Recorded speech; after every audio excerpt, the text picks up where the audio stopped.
በፊታችሁ ቆሜ ይህንን ቃል እንዳካፍላችሁ እግዚአብሔር ስለረዳኝ እግዚአብሔርን አብዝቼ አመሰግናለሁ። ወደ ትምህርቱም ወደ ሌላውም ነገር ከመግባታችን በፊት እስቲ አጭር ጸሎት አብረን እናድርግና እግዚአብሔር እንዲረዳን ቃሉን እንዲገልጥልን እንዲያስተምረን አጭር ጸሎት እናደርጋለን። እግዚአብሔር አምላካችን ሆይ እናመሰግንሃለን። አንተ ታላቅ አምላክ ነህ፣ ገናና አምላክ ነህ፣ ኃያል አምላክ ነህ። ጌታ ሆይ እናመሰግንሃለን። ክብርና ምስጋና ሁሉ ለአንተ ይሁን። ጌታ ሆይ አንተ አልፋና ኦሜጋ ነህ። ጌታ ሆይ አንተ መጀመሪያና መጨረሻ የሌለህ አምላክ ነህ። ጌታ ሆይ እናመሰግንሃለን። ጌታ ሆይ አንተ መጀመሪያና መጨረሻም የለህም። ጌታ ሆይ ጌታ ሆይ ፊተኛና ኋለኛ ነህ። እናመሰግንሃለን። ክብርና ምስጋና ሁሉ ለአንተ ይሁን።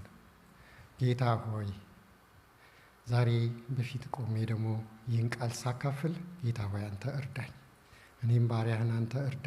ጌታ ሆይ መንፈሴን አንተ ተቆጣጠር፣ አንደበቴን አንተ ተቆጣጠር። ካንተ የሆነውን ቃል እንዳካፍል፣ ካንተ የሆነውን ቃል እንድናገር ጌታ ሆይ አንተ ሙሉ ለሙሉ አንተ ተቆጣጠረኝ። ጌታ ሆይ ወገኖችንም ደግሞ ጌታ ሆይ ለነፍሳቸው የሚሆነውን ቃል በትክክል እንዲሰሙ ጌታ ሆይ አንተ ጌታ ሆይ እንድትረዳቸው እለምንሃለሁ። በጌታ በኢየሱስ ክርስቶስ ስም ጸለይኩኝ። አሜን አሜን። ዛሬ ቃል ማካፈል ከመጀመሪያ በፊት አጭር ሁለት ምስክርነቶች መናገር ስለምፈልግ እሱን ተናግሬ ከዛ በኋላ ወደ ቃል ማካፈሉ ገባለሁኝ። አንደኛው ያው የቢቲሲኤልን ትምህርት በተመለከተ ነው መመስከር የምፈልገው። ቢቲሲኤል ያው በቤተ ክርስቲያናችን ለሁለተኛ ባች እየተማረ እንደሆነ ታውቃላችሁ። ከዚህ በፊት የተማራችሁ ተማሪዎች አላችሁ። ከዛ በኋላ ደግሞ አሁን በሁለተኛው ባች ላይ እየተማርን ያለን ተማሪዎች አለን። ስለዚህ ራእይ፣ ስለዚህ አገልግሎት እግዚአብሔርን አብዝቼ ላመሰግን እፈልጋለሁ። ፓስተሮቻችንን ላመሰግን እፈልጋለሁ። የቤተ ክርስቲያኒቱን ሽማግሌዎች ላመሰግን እፈልጋለሁ። ምእመናኑን በጠቅላላ ላመሰግን እፈልጋለሁ። የክላስ ጓደኞቼን የባችቱ ቢቲሲኤል ክላስ 2025 የባችቱ ተማሪዎችን በሙሉ ላመሰግን እፈልጋለሁ። መምህራኖችንን ላመሰግን እፈልጋለሁ። ጋሽ ተሼ፣ ሙልዬ፣ ፋሲሎ፣ አቤሎ፣ ፓስተር ማይክ፣ ፓስተር ሳሚ፣ ፓስተር ታሪኩ ሁላችሁንም ላመሰግን እፈልጋለሁ። በጣም በጣም በጣም እንግዲህ ዛሬ እዚህ ጋር የመቆሜ ምክንያት ቢቲሲኤል ክላስ መካፈሌ ነው። የዛሬ ዓመት ቢሆን ይህንን ነገር ላደርገው አልችልም፣ አልደፍርም ራሱ። ግን ምን ያህል መለወጥ እንደምትችሉ ከዚህ አሁን ከእኔ ማየት ትችላላችሁ። በቃ ትለወጣላችሁ። ተማሩ።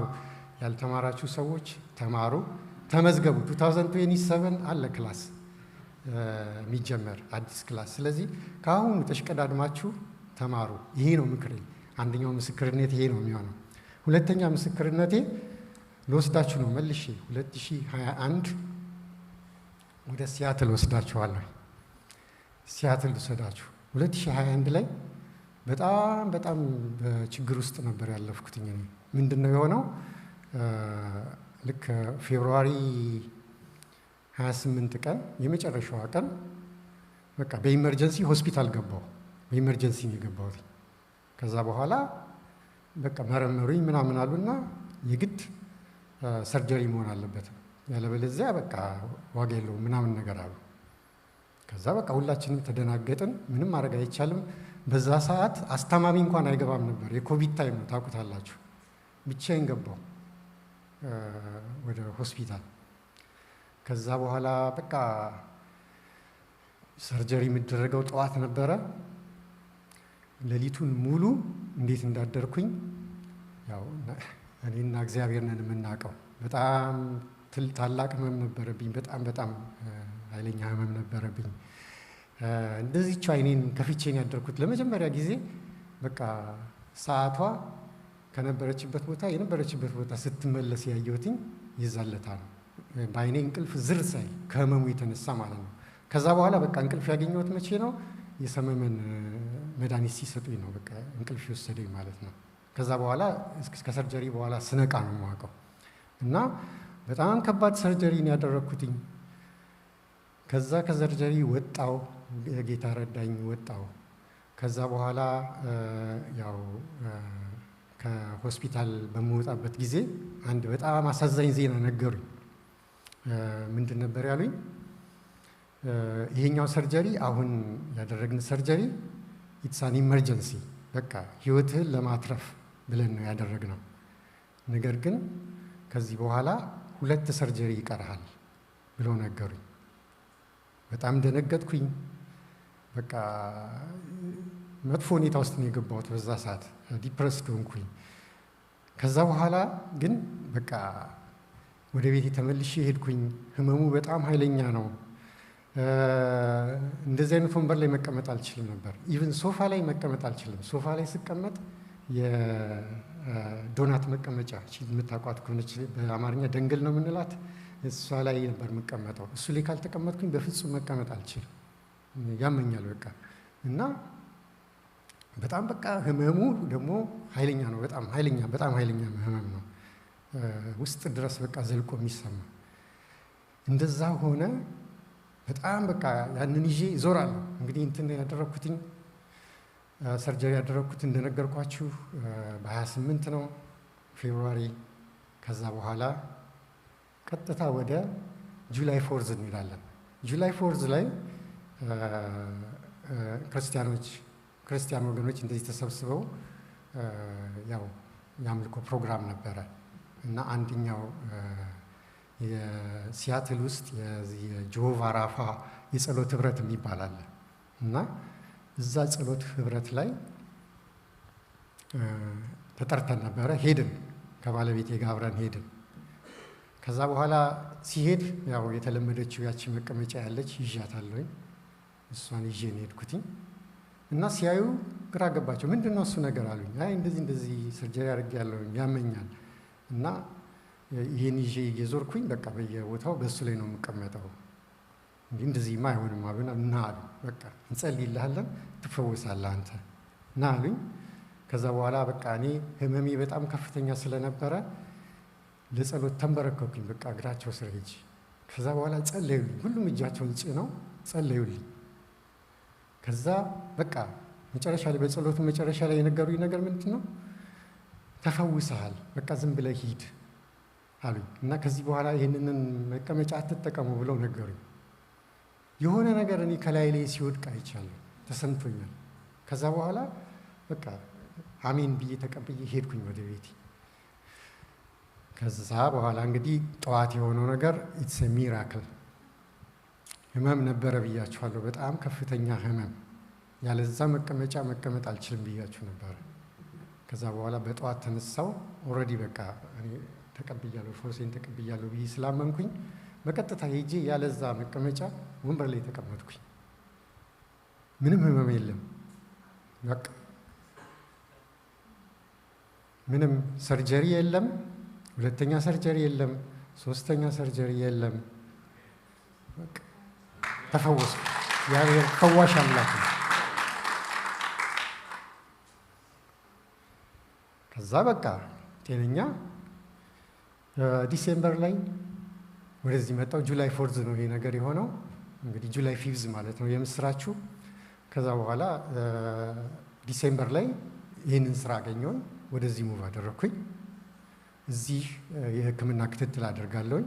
በየተወሰነ ጊዜ እየሄድኩኝ ክትትል አደርጋለሁ እና ሐኪሞቹ የህክምና ሪፖርቴ ላይ ስለሚያዩት ያንን እንትን ምንም ነገር አይሰማም ይሉኛል። ኧረ እኔ ምንም አይሰማኝም፣ ተፈውሻለሁ፣ እግዚአብሔር ፈወሰኝ። ሰርጀሪ አድርገሃል? 2ኛውን 3ኛውን አላደረግኩም፣ በቃ እኔ ተፈውሻለሁ አልኳቸው። ይኸው እንግዲህ እስካሁን ድረስ እንደተፈወስኳለሁ። የእግዚአብሔር ስም የተባረከ ነው።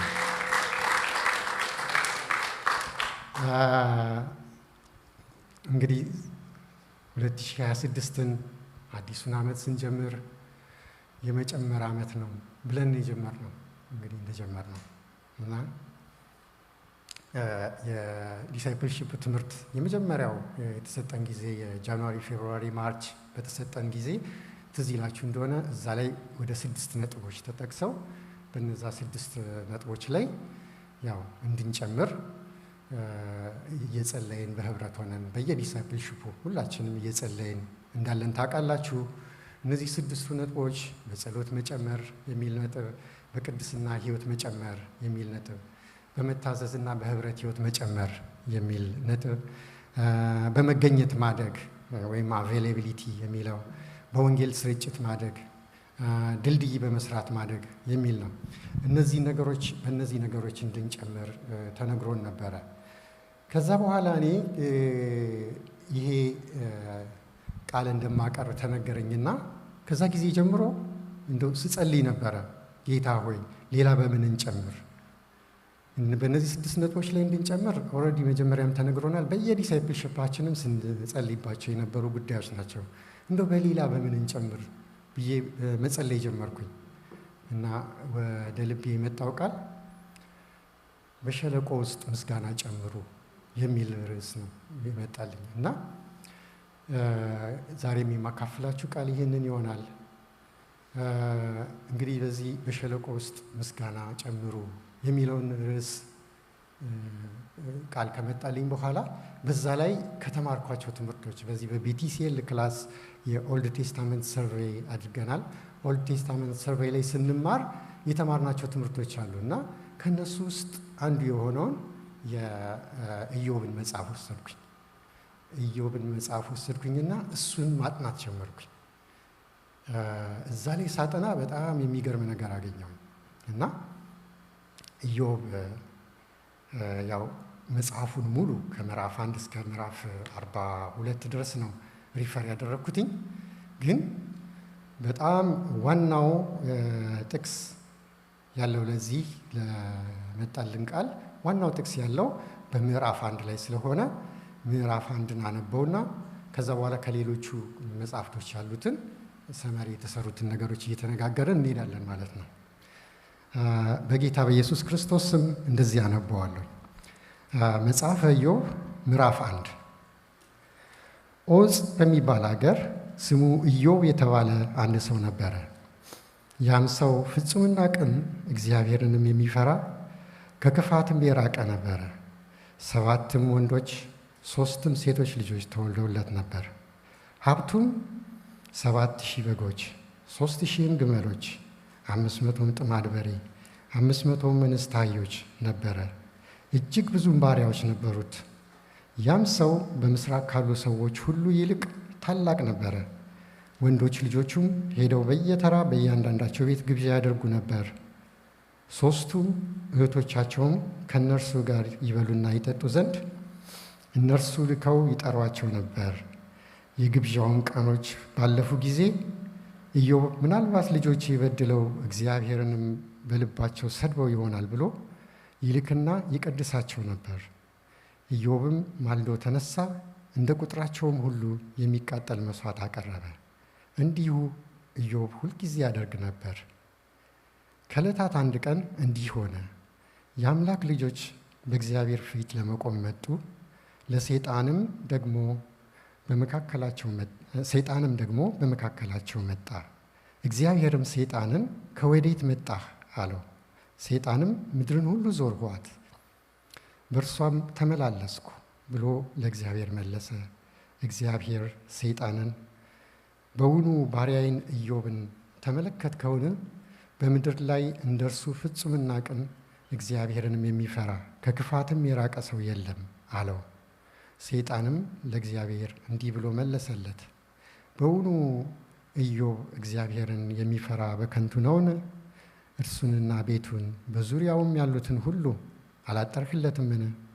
የእጁን ሥራ ባርከህለታል፣ ከብቱም በምድር ላይ በዝቷል። ነገር ግን እጅህን ዘርግተህ ያለውን ሁሉ ዳስ፣ በእውነት በፊትህ ይሰድብሃል። እግዚአብሔርም ሰይጣንን እነሆ ለእርሱ ያለው ሁሉ በእጅህ ነው፣ ነገር ግን በእርሱ ላይ እጅህን አትዘርጋ አለው። ሰይጣንም ከእግዚአብሔር ፊት ወጣ። አንድ ቀንም እንዲህ ሆነ፣ የኢዮብ ወንዶችና ሴቶች ልጆች በታላቅ ወንድማቸው ቤት ይበሉና የወይን ጠጅ ይጠጡ ነበር። መልእክተኛም ወደ ኢዮብ መጥቶ በሬዎች እርሻ ያርሱ፣ በአጠገባቸውም አህዮች ይሰማሩ ነበር። የሳባም ሰዎች አደጋ ጣሉ፣ ወሰዷቸውም፣ ብላቴኖቹንም በሰይፍ ስለት ገደሉ። እነሆም እነግርህ ዘንድ ብቻዬን አመለጥኩ አለው።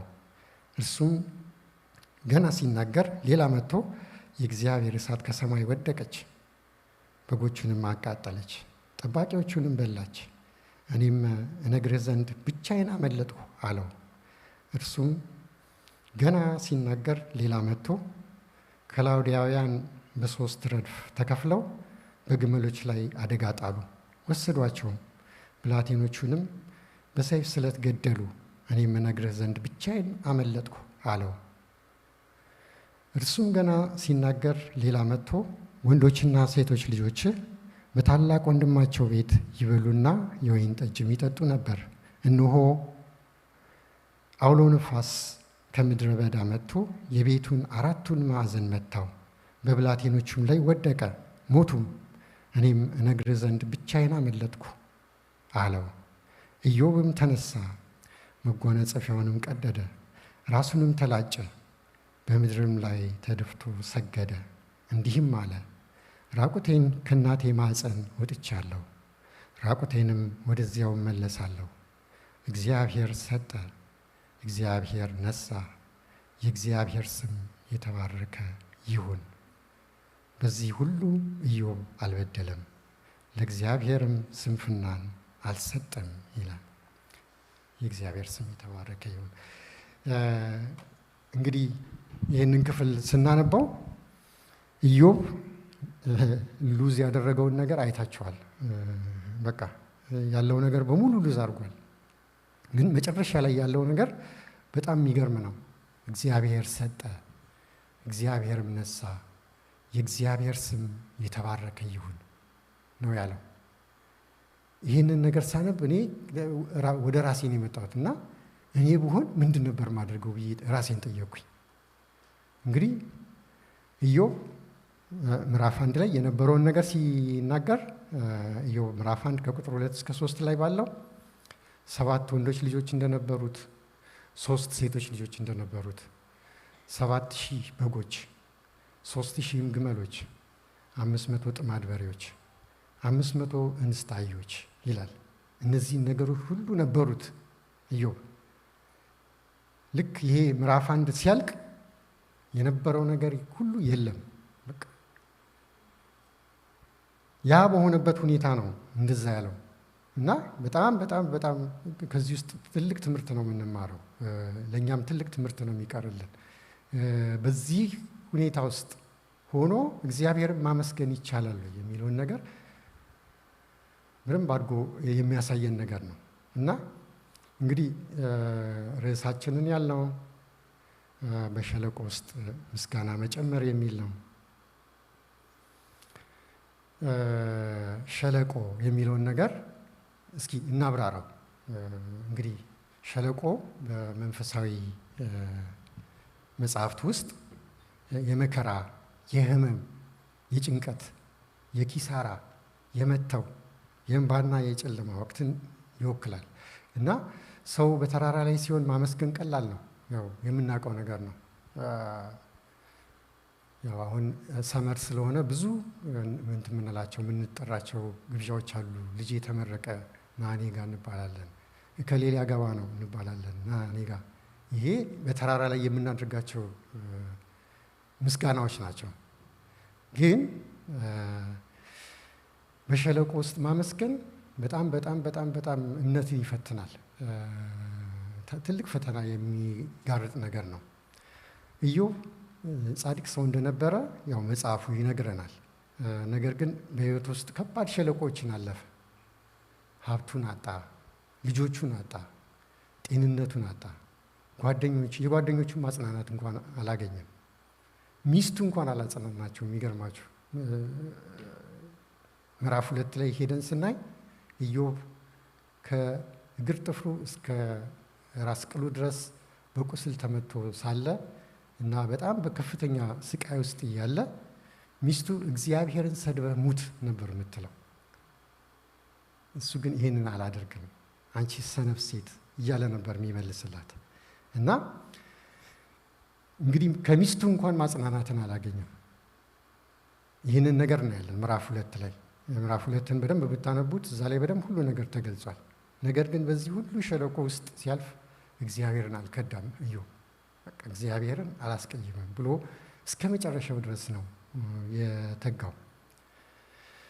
ስለዚህ በሸለቆ ውስጥ ምስጋና መጨመር ምን እንደሆነ ዛሬ አብረን እንመለከታለን እዚህ ውስጥ እና ከዚህ ከኢዮብ መጽሐፍ ውስጥ የዚህ በሸለቆ ውስጥ ምስጋና መጨመር በሚለው ርዕስ 4 ፖይንቶች ነው ያገኘሁት እኔ።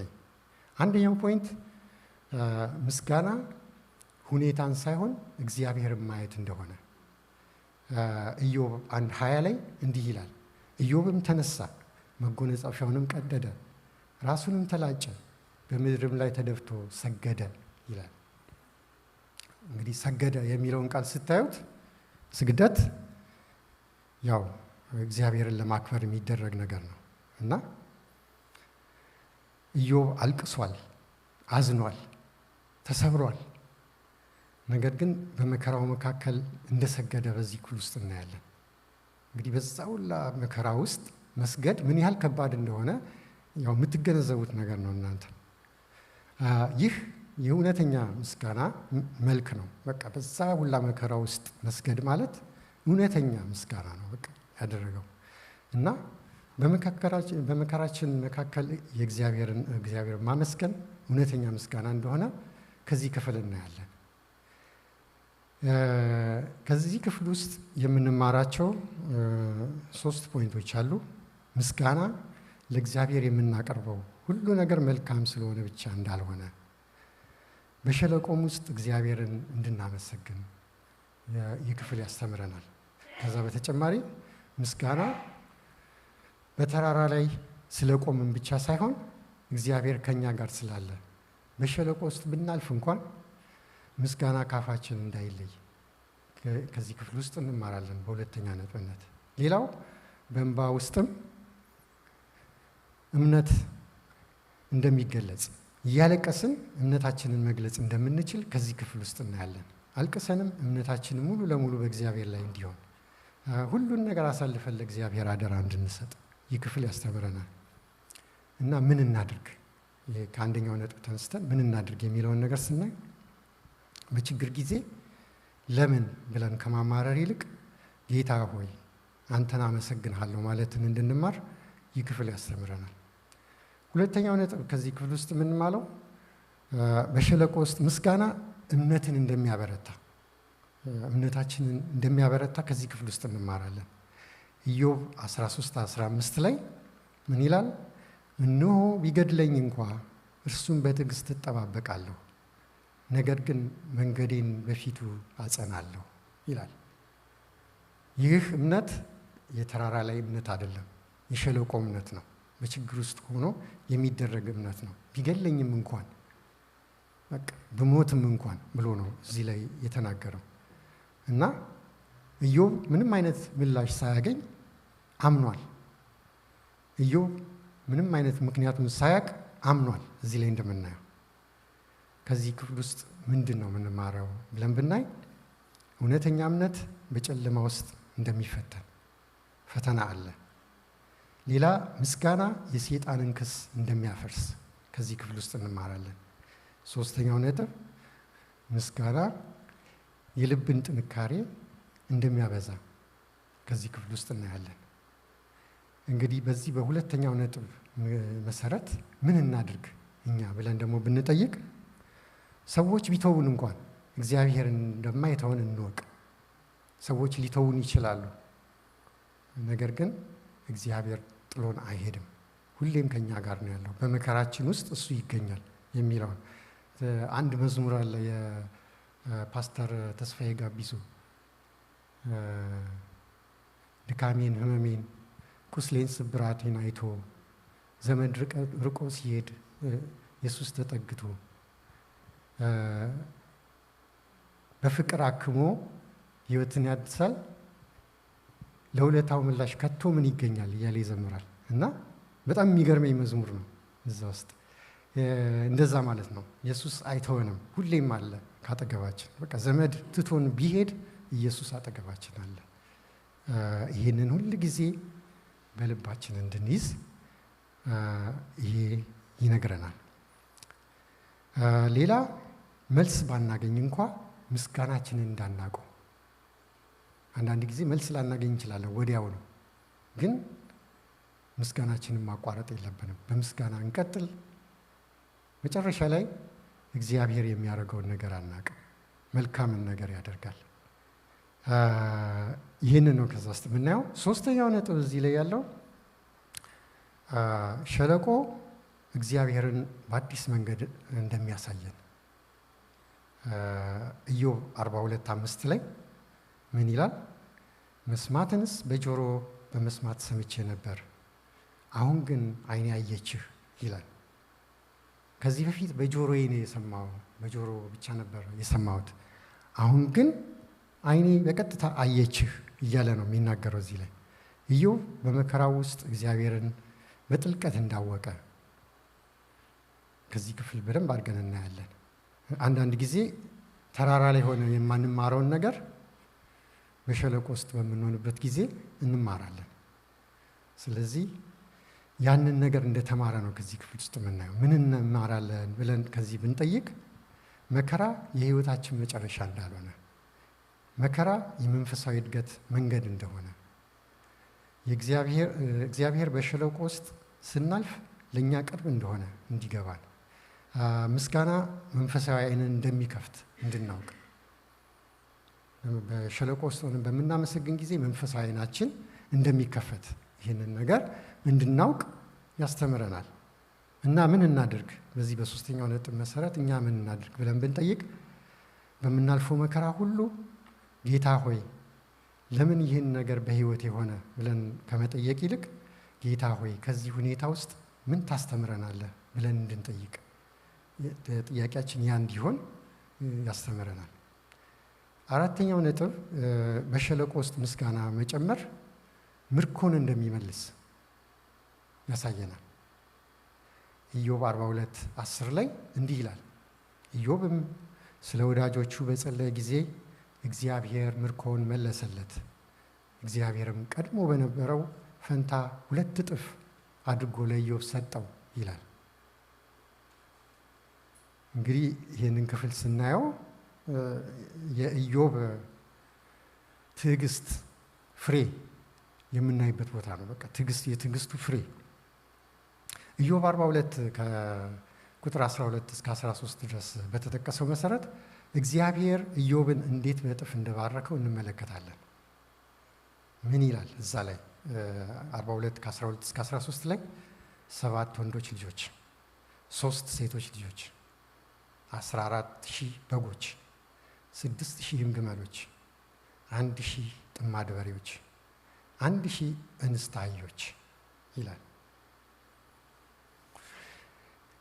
በመጽሐፈ ኢዮብ ምዕራፍ 42 ላይ እግዚአብሔር ኢዮብን ከፈተነው በኋላ በእጥፍ እንደባረከው እናነባለን። እዛ ላይ በግልጽ ያሳያል።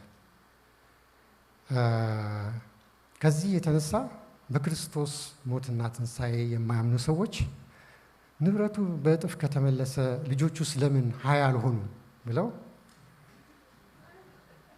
ሊጠይቋችሁ ይችላሉ። ይህን ጥያቄ ሲጠይቋችሁ ምንም እንዳደነግጡ፣ ይልቁንም አጋጣሚውን ስለ ኢየሱስ ለመመስከር ተጠቀሙበት። ምንድን ነው ይሄ ነገር ብለን ብናይ የሰው ልጅ እንስሳ አይደለም። የሰው ልጅ እንስሳ አይደለም። ደረጀ ከበደ አንድ መዝሙር አለው። ዝንጀሮ አይደለሁም የእግዚአብሔር አምሳል ነኝ፣ ከእንስሳት በላይ ስልጣን የተሰጠኝ እያለ ይዘምራል። እና አይገባኝም ነበር። አሁን ግን በደንብ ገባኝ። በቃ የሰው ልጅ እንስሳ አይደለም ብላችሁ መልሱላቸው። ሌላው የሰው ልጅ በእግዚአብሔር አምሳል የተፈጠረ ክቡር ፍጡር ነው ብሏቸው።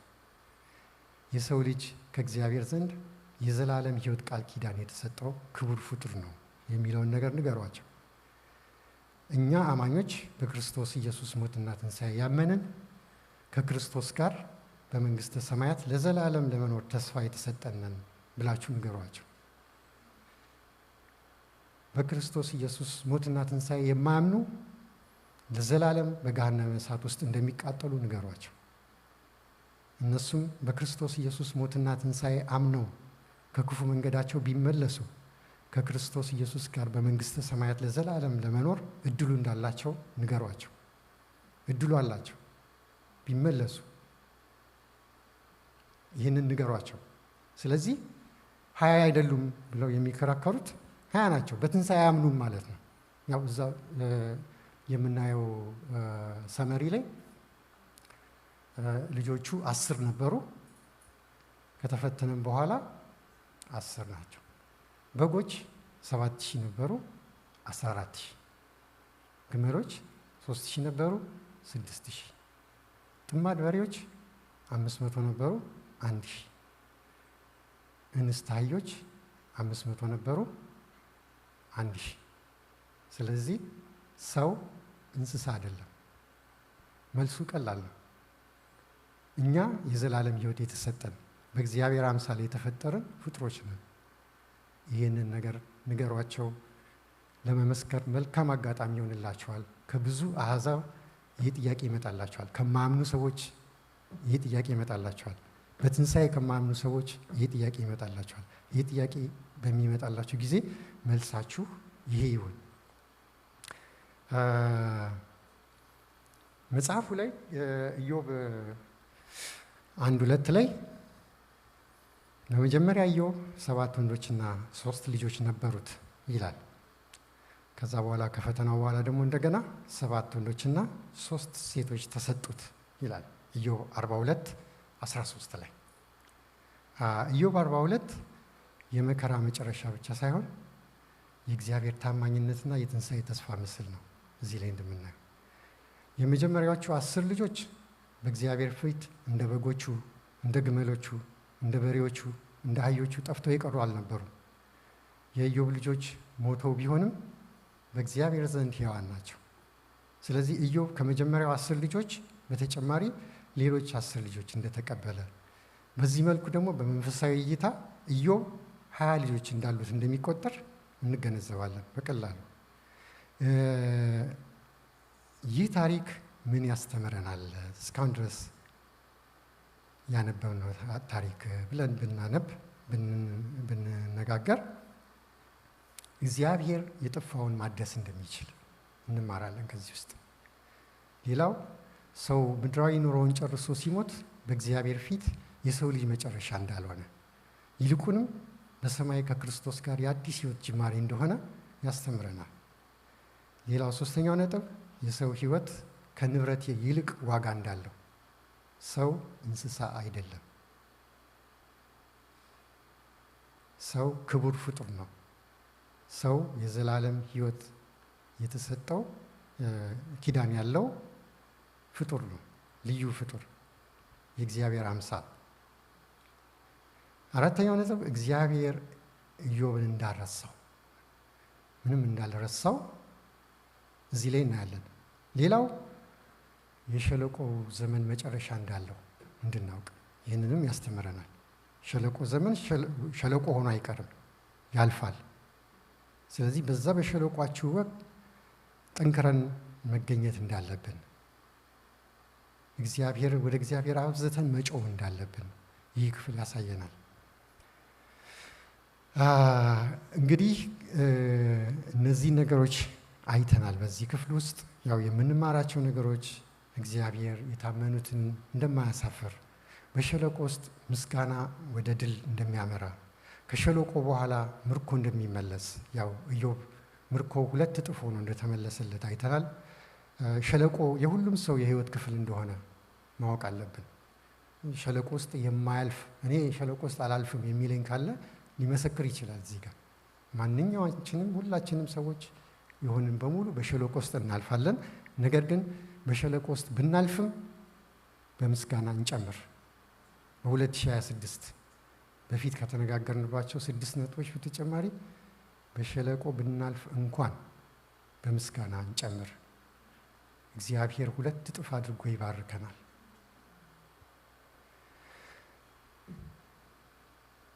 ምስጋና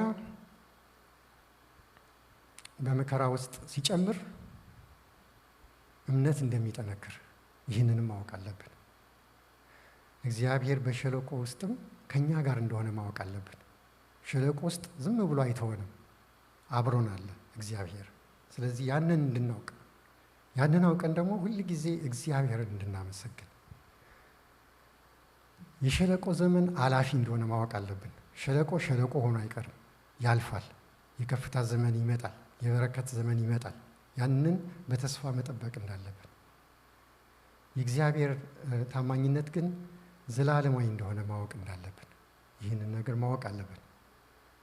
ስለዚህ ምን እናድርግ? ዛሬ በሸለቆ ውስጥ ብናልፍ ተስፋ እንዳንቆርጥ። ተስፋ መቁረጥ የለብንም። ሁላችንም እዚህም ያለነው ኦንላይንም የምናየው በመከራ ውስጥ ብንሆን ተስፋ እንዳንቆርጥ ዛሬ። ሌላ እግዚአብሔር ቃል ኪዳኑን የሚጠብቅ ታማኝ አምላክ እንደሆነ እንዲገባን። እግዚአብሔር ታማኝ አምላክ ነው። ስለዚህ ቃል ኪዳኑንም ይጠብቃል። ስለዚህ ይሄ እንዲገባን ያስፈልጋል። ይሄ ከገባን ምንም አይነት መከራ፣ ምንም አይነት ሸለቆ በሕይወታችን ቢመጣ ምንም ሊበግረን አይችልም። ዛሬ ምናልባት በዚህ ሸለቆ ውስጥ የሆነን ወገኖች እንኖር ይሆን? የጤና ሸለቆ ውስጥ ያለን እንኖር ይሆን? የፋይናንስ ሸለቆ ውስጥ ያለን እንኖር ይሆን? በልጆቻችን ምክንያት ሸለቆ ውስጥ ያለን እንኖር ይሆን? በስራ ቦታችን በገጠመን ሁኔታ ሸለቆ ውስጥ ያለን እንኖር ይሆን? በመንፈሳዊ ድካም ሸለቆ ውስጥ ያለን እንኖር ይሆን? በምናልፍበት ሸለቆ ውስጥ ሁሉ እንደ ኢዮብ እናመስግን። እንደ ኢዮብ እግዚአብሔር ሰጠ፣ እግዚአብሔርም ነሳ፣ የእግዚአብሔር ስም የተባረከ ይሁን እንበል። ወገኖቼ በገባችሁበት ሸለቆ ውስጥ የተወሰደባችሁ ነገር ይኖር ይሆን? በሸለቆ ውስጥ ምስጋና ጨምሩ። እግዚአብሔር የተወሰደባችሁን ነገር ሁሉ በእጥፍ ይመልስላችኋል።